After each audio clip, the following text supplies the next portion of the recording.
அண்ணா சீரியல்ல இன்னைக்கு என்ன நடக்க போகுதுன்னு பார்க்கலாம் வாங்க வீடியோக்குள்ள போகலாம். சுற்றி அடைச்சி வச்சாச்சு, இனி விளக்கு அணைங்க இதை ஏற்றுங்கன்னு சொல்கிறாங்க உடன்குடி.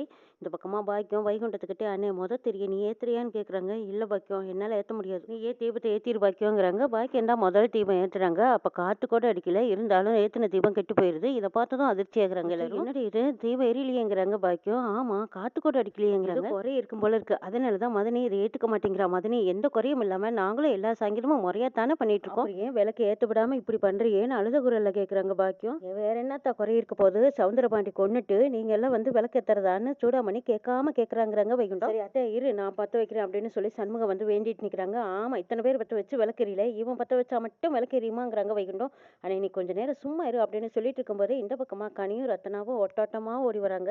ரத்னாவை பார்த்ததும் பாக்கியம் கேட்குறாங்க. அடி பாவி நீ எதுக்கடி இங்கே ஓடி வந்த? ஏண்டி நான் எவ்வளோ சொல்லியும் நீ திரும்பவும் இங்கே வந்து நிற்கிறியங்கிறாங்க பாக்கியம். ரத்னா நீ எதுக்கு இங்கே வந்தேங்கிறாங்க. ஆமாண்ணே நீங்கள் எல்லாரும் விளக்கேற்றி விளக்கு எரியலைன்னு சொன்னாங்க, அதனால தான் என்னால் இருப்பு கொள்ளலை, நானும் வந்து விளக்கேற்றலான்னு வந்துட்டேங்கிறாங்க ரத்னா. அண்ணே ஆட்டோ வெளியே தான் நிற்கிது, ஒரே நிமிஷம் விளக்கு ஏற்றுனதும் நாங்கள் போயிடுறோங்கிறாங்க ரத்னா கெஞ்சுறாங்க. அண்ணே நெசமாலுமே விளக்கு எரிய மாட்டேங்குதான்னு கனி கேட்கவும் ஆமாடி நாங்கள் எல்லாருமே பற்றி பார்த்துட்டோம், விளக்கே எரிய மாட்டேங்குதுங்கிறாங்க வீரா. விளக்கு அணையாமல் இருக்கா, அடுப்பு கூட கட்டியாச்சு, இருந்தாலும் விளக்கு எரிய மாட்டேங்குது பாரு, நாங்கள் இத்தனை பேர் ஏற்றியாச்சுங்கிறாங்க. அண்ணே நான் ஒரே ஒரு தடவை விளக்கு ஏற்றுனதும் நான் கிளம்பட்டுமான்னு கேட்குறாங்க ரத்னா. சரி நீங்கள் தான் ஏற்றி பாருங்கிறாங்க. ரத்னா தான் ஏற்றுறாங்க. ரத்னா ஏற்றுனதும் விளக்கு எரிஞ்சிட்டு இருக்குது. இங்கே கல்யாண மண்டபத்தில் பொண்ணு பார்க்கணுன்னு வந்திருக்காங்க வெங்கடேஷ் உங்கள் மாமா எல்லாரும். வந்ததும் எங்கே கல்யாணம் பொண்ணு எங்கேன்னு கேட்குறாங்க. 4-5 பேர் கூடி பேசிகிட்டு இருக்காங்க. அடடா இது உனக்கு தெரியாதா, அப்போவே எல்லாம் சொல்லியிருக்காங்க அந்த காலத்து கதையில். எலி என்னடானா அவசரம்னு ரயில் ஏறி போச்சான், அந்த கதையாகவும் பொண்டாட்டி போயிட்டாங்கிறாங்க. எது ரத்னா இங்கே இல்லையா, அவங்க அம்மா வீட்டுக்கு போயிட்டாலாங்கிறாங்க. வெங்கடேஷ் என்னடா இதெல்லாம் அப்படின்னு கேட்குறாங்க. ஆமாம்மா அப்போவே அழுதுகிட்டே இருந்தா, நான் கூட 2 வார்த்தை கடுமையாக பேசிட்டு நான் போனேன், அதுக்கப்புறம் அவள் இங்கே தான் இருப்பான்னு நினச்சேன், இப்போ காணுமேங்கிறாங்க வெங்கடேஷ். எப்போ போனா எந்நேரம் போனான்னு கேட்குறாங்க. ஆமாம் அதில் நிறைய பூவை வச்சுக்கிட்டு குவைத் போனாலாம், அவள் தலையில் இருந்த 2 பெண்ணு இறங்கி கூடா சாமின்னு சொல்லிச்சான், அந்த கதை அவள் இருக்கு எங்க கதை அப்படிங்கிறாங்க பாட்டி. அவள் அப்போவே போயிட்டாப்பா, அவள் அம்மாவுக்கு விளக்கு போட்டுட்டு தான் வருவேன்னு சொல்லிட்டு போனான். ஆமாம் அவள் உங்ககிட்ட சொல்லிட்டு போகலையா வெங்கடேஷ், இதெல்லாம் ரொம்ப தப்பு இல்லையா, படாத பாடுபட்டு பெரியவங்களை பார்த்து பேசி இப்படியெல்லாம் மண்டபம் பார்த்து இத்தனை பேர்த்த கூப்பிட்டு இவங்க எல்லாரும் முன்னாடியும் பெரியவங்க கிட்ட ஆசீர்வாதம் வாங்கிக்கிட்டு நம்ம நல்ல காரியம் பண்ணலான்னு நினைச்சா இவ இப்படியா பண்ணுவான்னு கேட்குறாங்க வெங்கடேஷோட அம்மா. அண்ணே நான் சொல்றேன்னு தப்பா நினைச்சுக்காதீங்க, இவளுக்கு எவ்வளவோ திமிரு, உலகத்தில் இல்லாத பொண்ணா இல்லை உலகத்தில் இல்லாத அதிசயம், கல்யாணத்தில் இவளுக்கு இஷ்டம் இருக்கா இல்லையான்னு நீங்க கேட்டு தெரிஞ்சுக்கிட்டு இந்த கல்யாணத்தை பண்ணினீங்களான்னு கேட்குறாங்க. ஆரம்பத்துல இருந்தே எதுவும் வேண்டாம் எதுவும் வேண்டான்னு மருதாணி வச்சுக்க மாட்டேட்டா, சரி வெறும் வயிற்றோட மண்டபத்துக்கு போக வேண்டான்னு பாயாசத்தை கொடுத்தா அதுவும் வேண்டான்ட்டா, இப்படி பிடிவாதம் பிடிக்கிற ஒரு பொண்ணை நாங்கெல்லாம் பார்த்ததே இல்லைங்கிறாங்க. ஆமா பொண்ணுங்களுக்கு மருதாணினா எம்பிட்டு பிடிக்கும், வேண்டாம் வெறுப்பாவ தான் உட்காந்துட்டு இருந்தாங்கிறாங்க. ஆமா கல்யாணம் கட்டிக்கிட்டோம், புருஷக்காரன் தாலியை கட்டியிருக்கான், முகத்துல சந்தோஷமா பொறுப்பும் வேண்டாமா, இப்படியா எனக்கு என்னன்னு கோந்திருப்பா. என் கல்யாணத்துக்கு 4 நாளைக்கு முன்னாடி தான் எங்க அப்பா செத்து போயிட்டாரு, அதுக்காக நான் என்ன அழுதுகிட்ட உட்காந்துருந்தேன், வாழ்க்கைனா அப்படி இப்படி இருக்கத்தான் செய்யும், இப்படியா நான் அழுதுகிட்டு உட்காந்துருந்தேன். ஆனா இவெல்லாம் இப்படி பண்றாளே வெங்கடேஷ், நான் சொல்றத சொல்லிட்டேன்ப்பா, இது சரி இல்லைங்கிறாங்க வந்தவங்கள ஒருத்தர். ஆமா இந்த பொண்ணு இவ்வளவு தூரம் அலங்காரம் பண்ணிட்டாலே இன்னொரு மணி நேரம் இருந்துட்டு போனா என்ன குறைஞ்சா போயிடுவா, பொண்ணு வீடுனா மாப்பிள்ளை வீட்டுல தான் வந்து கெஞ்சுவாங்க, ஆனா இந்த பொண்ணு என்னடானா என் தங்கச்சியும் தங்கச்சி புருஷனையும் சேர்த்து அவ வீட்டுல போய் நிறையா நடந்து கெஞ்ச வச்சுட்டாளே. எத்தனை தடவை இந்த கல்யாணம் தள்ளி போனாலும் எப்படியோ என் தங்கச்சியை பெரிய மனசு பண்ணி இந்த கல்யாணத்தை நல்லபடியா பண்ணி வச்சுட்டா, மாமியா மாமனார மதிச்சாலா அப்படின்னு சொல்லி வெங்கடேஷோட மாமா கேட்குறாங்க. ஆமா இவன் ஆசைப்பட்டான்னு சொல்லித்தான் நாங்க எல்லாத்தையும் பொறுத்துக்கிட்டோம். வெங்கடேஷ் நீ இப்போ என்ன செய்ய போறேன்னு கேட்குறாங்க. வெங்கடேஷ் எதுவும் பேசாம அமைதியா நிற்கிறாங்க. என்ன செய்யறது, மானம் இருந்தா அவளை 4 பேர்த்த நறுக்குன்னு கேட்கலாம், அப்படி இல்லைன்னா மானம் கெட்டு போய் அவ வீட்டுக்கு போய் அவ காலில் விழுந்து மறுபடியும் கூட்டிட்டு வர வேண்டியதானுங்கிறாங்க ஒரு பாட்டி.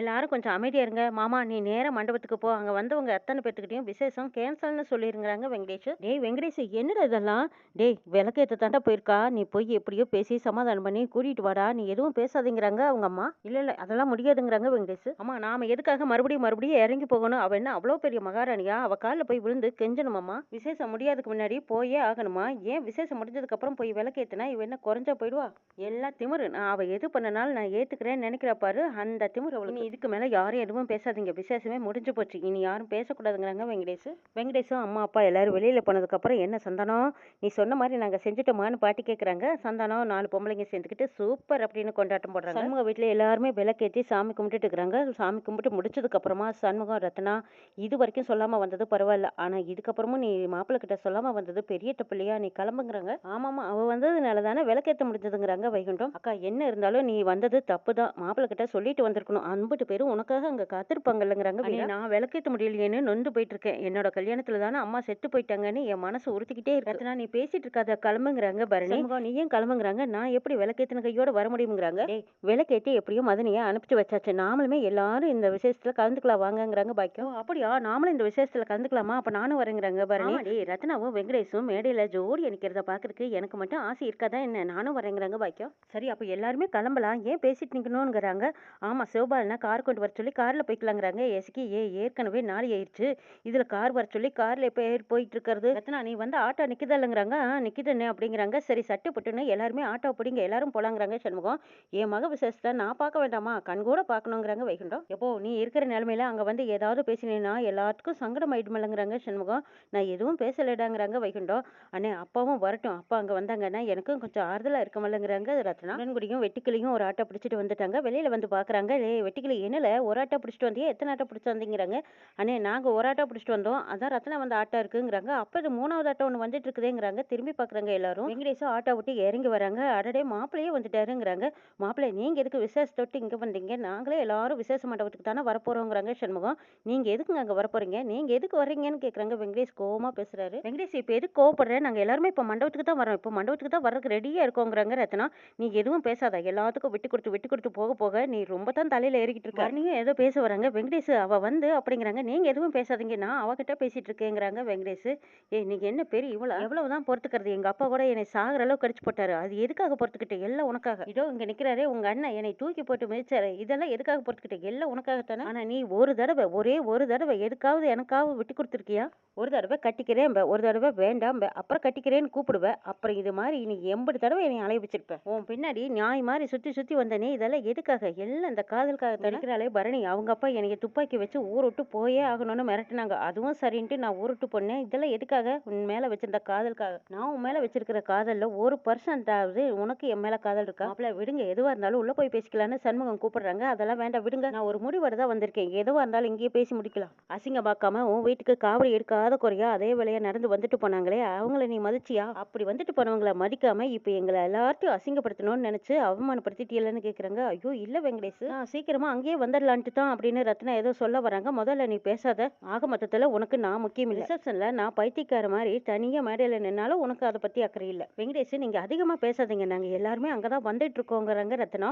அதெல்லாம் ஒண்ணும் தேவையில்லை. நாங்க எல்லாருமே வேண்டாம்னு நீ முடிவு பண்ணி தானே வீட்டை விட்டு வெளியே வந்திருக்க. இப்ப எல்லாமே முடிஞ்சு போச்சு போங்கிறாங்க வெங்கடேஷ். வெங்கடேஷ், நாங்க வரும்போது உங்க மாமா கிட்ட சொல்லிட்டு தான் வந்தோங்கிறாங்க ரத்னா. ஏன், நான் அங்கதானே இருந்தேன். நான் என்ன செத்தா போயிட்டேன், என்கிட்ட சொல்லிட்டு வர வேண்டியதானுங்கிறாங்க வெங்கடேஷ். இங்க பாரு, எனக்கு எந்த விளக்கமும் தேவையில்லை. எல்லாமே முடிஞ்சு போச்சு, அவ்வளவுதாங்கிறாங்க வெங்கடேஷ். Reception cancel. அத்தனை பேர்த்தையும் அங்க இருந்தவங்க எல்லாத்தையும் போக சொல்லிட்டு தான் நான் இங்க வந்தேங்கிறாங்க ரத்னா. என்னடி இது? நாங்க தான் படிச்சு படிச்சு சொன்னோம்ல, அப்புறம் ஏண்டி வந்தேன்னு பரணி கேக்குறாங்க.